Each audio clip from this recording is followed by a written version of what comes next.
I'm going to give you a quick thing right quick. I used to own Fat Burger, all 47 of them. So, young lady and a African-American woman started Fat Burger, which is really, clap for that, because that's kind of fly. So, my biggest and most profitable store was on La Cienega, 24 hours, right? Woman owned it, so that's a franchisee. Passed it to her daughter. The daughter was taken home in excess of $4 to $5 million. She was 20 years old. This is cash money. This is not, oh, hope, wish. She taken home $3 to $4 to $5 million a year. All she had to do was just just show up and smile. The lease came up for renewal. She was partying and forgot to sign the lease. Now you see on the corner, right across the street from, what's the hotel? SLS or something like that. SLS, right? That's the name of it. It's a body shop right across the street. That used to be Fat Burger. The body shop took over the front building that used to be Fat Burger. It made me so mad because that's also messed with my millions that we were making because the store was so profitable. She didn't sign the lease. She threw away $4 to $5 million in her own pocket. That tells you that you gotta be on it. See? All right, open up for questions real quick because I know they gave me a couple minutes and I want to make sure if you got a question for me. Yes, real quick. How long are you gonna be here? How long I'm gonna be here today? I'm gonna go around to the sessions. I think you guys gonna have breakout sessions. I'm gonna go say hello and see you guys. So I'll be here till about I think 11:30, 12, somewhere in there. Yes. I'm sorry. Well, we'll see if we can do that in the session. Okay, you got them? Yes. Okay. Who else? Yes. What was the one determining factor for you? Like, you know how you said you were poor, but you didn't dream for it. Like, what actually made you feel like you wanted to dream big and start to go on this? What was the factor that I wanted to dream big? I think, you know what? I got outside my community and I saw things. Sometimes we think it's those 2, 3 blocks where we live. It's bigger than that. See? And once I got outside those 3 blocks and I saw different things, I said, oh man, what? I can do that? I see, you know, whether it's, I used to be with the NAACP and their youth department, so we traveled all over the country. And man, I went to DC, I went to Chicago, on and on and on. As, you know, 14, 15-year-old, I said, wow, it's a big world out here. And then that got me to dream bigger. Because first, I just wanted to do something just in my hometown. Then I said, no, I can do something bigger than that. And then when I actually made it to the NBA, I realized that I could really do something now, you know. I think it's that first taste of success that's going to help all of us. And then you just got to continue to set your goals higher. It's all about goal setting. Now, I don't want you guys to shoot for the moon right now. Make small goals and reach those goals, okay? One step at a time. I didn't come out saying I was going to be this big businessman. God blessed me to be the businessman that I am. I didn't know my company was going to grow like this. But what I did was one step at a time. You know, first thing I did was own a radio station. Well, I wanted to be the best radio station owner, that one. I accomplished that, I sold that, then I moved on to the next one. So it's one thing at a time. Starbucks gave me 3. They said, we're going to test you out with 3. If you're great at these 3 and they become cash flowing and that they're going to be successful, then we can build the other 100. So I made sure I was in there every day. I shook every hand. Thank you for coming to Starbucks. Thank you for coming to Starbucks. I kissed every baby. I'm working. I'm working it. You know, I had a mop in the other hand. I'm sweeping the floors, everything. And sure enough, it paid off because it became that one right there on La Tierra and Los Angeles on the corner. That became such a hot spot, and it just grew from there. We were #1 in our marketplace. We blew the doors off. And so you really got to put the time in. And so that was my first success of Starbucks. Once you feel it and see it and touch it and experience it, then you dream even bigger, right? But right now, ladies and gentlemen, what I want you to do, be the best at a student right now. Whatever summer job you have or whatever job you have right now, be the best. And when your boss see you, they compliment you. You got it going on. I see something. Yes. Yeah, so how does a non-NBA star get the capital or the money to start a business?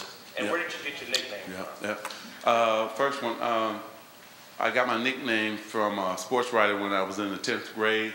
At that time, it was 10th, 11th, 12th, and not like it is now, 9 through 12. So I was a sophomore back in Lansing. Our school was picked to come in last place. I got bused across town. There was a school right in my community, but they bused me across town. And well, first we had to fight to get in there. And I went through the whole racial tension thing. And we were picked to come in last in our conference. We got off to a 7-0 start. And we went to play the team at their home that was supposed to win the conference and number 2 or 3 in the state of Michigan at that time. And so when I got to the arena, the JV was playing. Some dude from Jackson High, Parkside, came up. Who is this Earvin Johnson guy? Which one? Earvin Johnson. Oh, you in trouble tonight? Uh-oh, it's on now. So then it was 20, 30-point blowout. We blew them out. And it was about 38 points and 20 rebounds and 18 assists later that I gave them. And the guy came in and said, I want to call you a nickname. Somebody's Dr. J, somebody already scored Big E. Can I call you Magic? At 15, 14 years old, you giggle a lot. Yeah. I didn't think it was going to stick, and it did. And then capital is always our problem. And so it never fails that capital is going to be an issue for us. But what you have to do is hopefully look city grants, state grants, look for different ways that there's companies that got grants. You have to look for that. You have to look for individuals that hopefully will also, invest with you. Get 5 or 10 partners, put in $1,000, whatever it is, for you to get started. Reach out to individuals. Maybe they will start, give you not a grant, but give you some money to help you start your business. So you have to be on the grind and on the hustle for that as well. Banks, we're in trouble right now. So loans from them, it's going to be kind of difficult. But for me, I'm just happy that I played for the Lakers, and I was happy that I knew what to do with my money. Here we are. We got all the entertainers. We got some of the best entertainers in the world. We got some of the best athletes in the world. But why is it that we keep seeing the stories of broke, bankruptcy? 75% of all NFL players go broke. 70% of all NBA players, after they're done, go broke. You're talking about $19, $20 million a year. So we need to understand that. Know what to do with the money once you get it, too. Yes? I heard you have a new network coming out. Yes. The question was, I heard you got a new network, Aspire. Comcast, after they bought NBC, they had to award 4 minority channels. I won one of those channels, and, oh, thank you. And so we will get what they call them subs. We got 11 million from Comcast. We're up on Comcast right now, but back east. We will come on in LA in the first of the year on Time Warner. So Time Warner picked us up, Comcast, And so we have others that we're working on right now. P. Diddy, he got the other one. I don't know when he's going to launch. And then there was 2 Latino channels as well. Mine is age demographic. You know, BET dominates the young. TV One comes a little right after them, and then we're going to go a little older than them. So it's going to be great. 2 more questions. Yes, I guess you too. How you doing, sir? I'm Earvin. I'm a sophomore in Morehouse. Okay. I'm just wondering, what keeps you going every day? What keeps me going is the fact that, if you want to know the truth, I was so excited to come here this morning.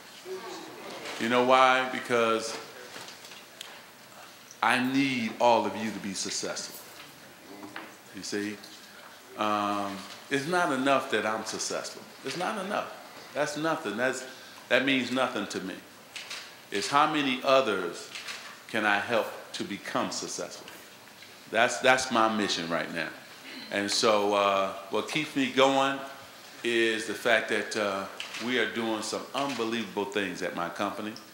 When you think about Aspire, you think about the Dodgers, my food company, Sodexo Magic, and how many contracts, Chris, do we have?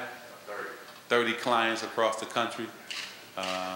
And so we do food service and facility management for different corporations across the country. My workforce business, MWS. So we're involved in so many different things, brother. And then we probably employ over 50,000 minorities across the country. So, so we do a lot of this. So, you know, we got a footprint of 125 cities in about 24 states, I believe. So that's what wakes me up in the morning, drives me to work. I get up about 4:30, 4:45. I'm in the gym working out by 5:30, 5:45, and then I'm in the office all day. And then the problem is now I got to be not only in the office all day, then I got to go to the Dodger game until 10:30 at night. So then I get up and do it all over again. But man, I'm gonna tell you something. Once you fall in love, and all of you gonna have the same feeling, you get your own business and it's going, you won't need sleep, right? Because my mind works all the time. I can't cut it off. And I want to deliver to my partners. And that's the most important thing. Write that down. If you have partners, make sure you over-deliver. Not just to them, but to yourself, to your community. That's the word I want you to live by. When you're in school, you got to over-deliver. When you at work, over-deliver. See, make yourself indispensable. See? So when the boss come around, you got to say, I can't fire her. I can't, you know. You understand what I'm saying? Because that's what I make myself. Everything I do, I make sure they know. Okay, I can't get rid of Magic. I might get rid of these other 10, but Magic got to stay. Okay, last one I know. Hello. Thank you. I'm really involved in stocks and talking about it, and I don't know what your tips for investing. Investing, what's my tips for investing? My tips for investing is don't. Everybody thought Facebook was going to take off, right? You saw what happened, didn't you? Mm-hmm. I'm going to tell it to you straight for me. This is for me. This is personally for me. I'm not big on that. I guess I'm from the hood, and I like my money. Never had none, trying to keep it, you know. I remember them syrup sandwiches and shoot. Government cheese and all that. Well, I'm not gonna lie, I'm gonna give it to you straight. You know, I grew up on all that. That Spam, all of that. All right? I fight my brother for the last Spam sandwich. Go to church in the same suit. 365 days, right? Robert Hall special. The jacket was reversible, so we man, those were the days. But it was love in the room. And so when I think about those moments, those times, right? And then I think about what I could buy. So stocks is a crapshoot. But if I own that building over there, that's not a crapshoot. Because I can always turn that into what? That's right, cash. See? See? So they say, Magic, you want to invest? Nope. Nope, I don't care. If it make money, okay, so that's on them. I'm not a big stock person. You show me that building, God's not making no more what? Land, right? Right. So what do you want to own? So that's what I'm talking about. So I can't give you no tips because only last stock I bought was BET when I knew BET was gonna hit big. So I got it and the next day sold it off because I let it get high. Okay, so I'm gonna make 50, 75,000. That was good for me. Grab it, sold it, give me my little money. I'm good. I take the change. Everybody that want to stay in it, they can stay in it. So you have to stick to your principles.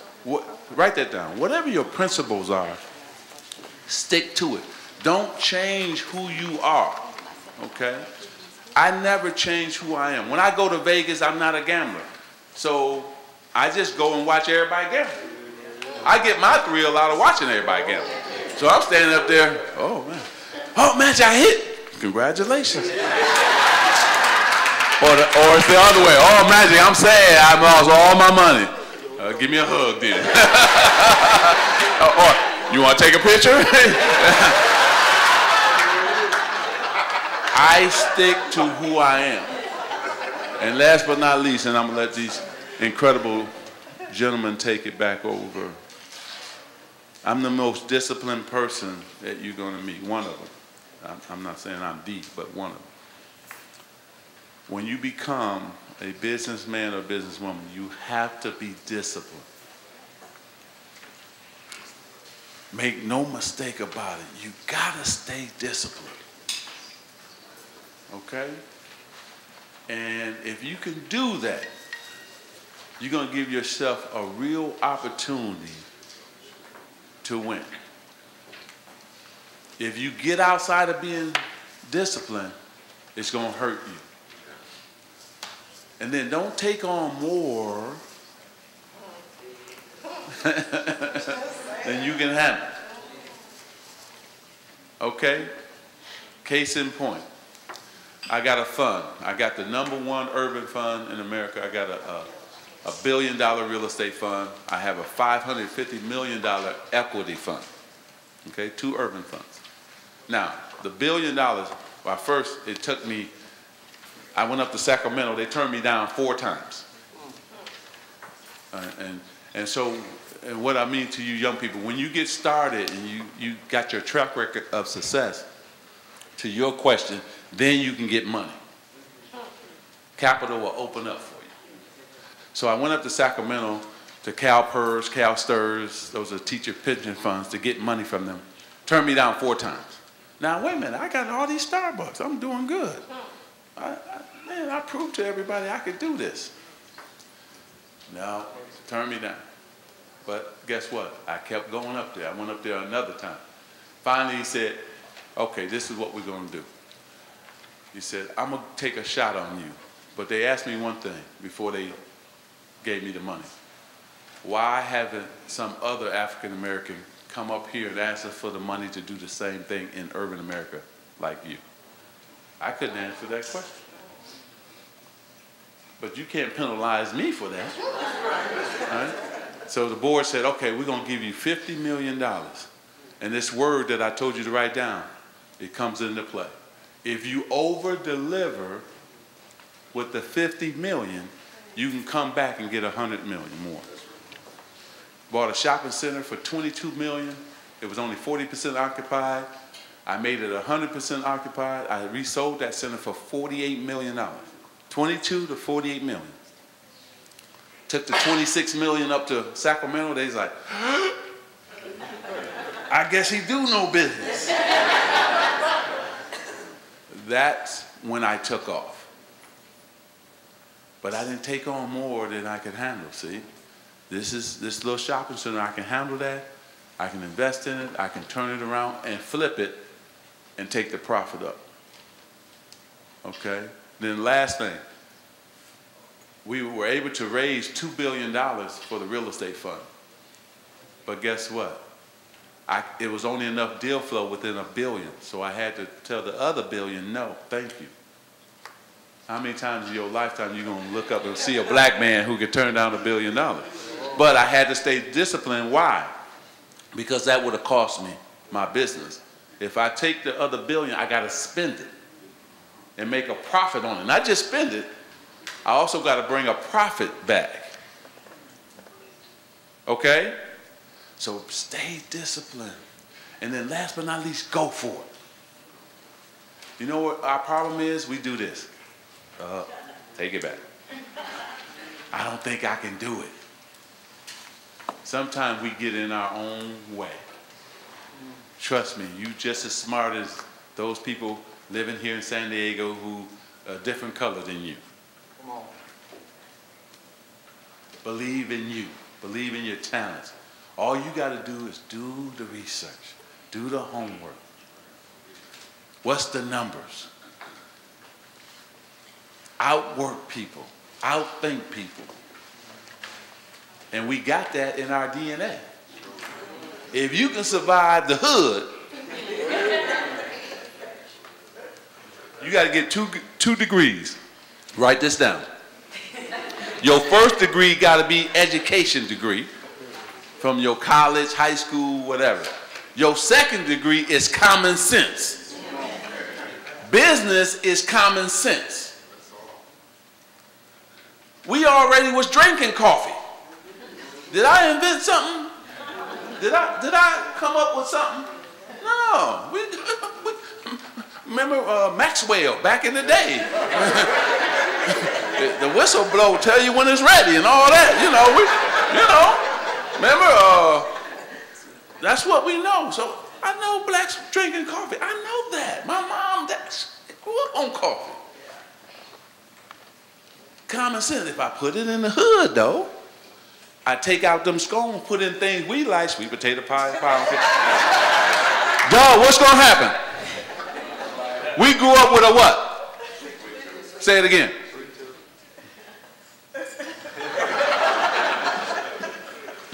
We grew up with a sweet tooth. That's common what? Am I missing something here? There was only barbecue places, fried chicken places in our community, fish places. So if I put the Fridays there, what's going to happen? We're going to win. Duh. Am I missing something here? So it's 2 degrees you got to get. And one, common sense, you should have that one already. Do we need another hair salon in our place, in our community? And another barbershop? Do we? No. So you know you're going to lose if you try that. It's too much what? Competition. The degree of common what? Sense. You gotta love it, folks. Let me go on today.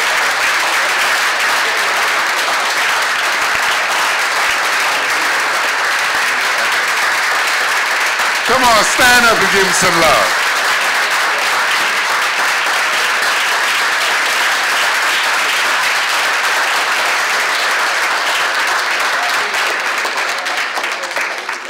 Thank you. We got one simple request. Make us proud. That's all. Just simply make us proud. At this time, I'm going to turn you back over to my beautiful taskmaster, Miss Tara Gray, Lynn Gray, and she's going to take you through some things. And there's just something The young lady touched on it momentarily, but I would be remiss if I didn't make a comment on it. Financial literacy is critical to anything you do in life. You must be financial literate. So keep that thought in mind. I don't care what degree you get, doctor, dentist, lawyer, candlestick maker, you've got to be financial literate. Tara, it's all yours. Thank you, dear. Thank you, Mr. Stone. Wow! I've been in business 12 years now, and I learned some things this morning from Mr. Johnson. I remember cash is king. That's what we learned, right? Everything is for sale. Don't fall in love with anything. And be the best. We are so blessed to have had him here this morning. We are going to move to the next item on our agenda, which is our business plan competition. May I have all of my team coaches to the front of the room? Quickly. And ladies and gentlemen, will you pull out your little note you made to yourself with your number?